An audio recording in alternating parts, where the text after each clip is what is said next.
That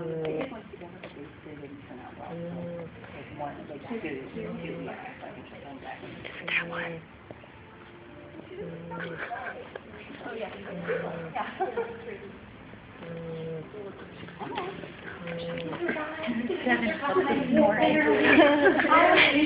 He has a sinus condition.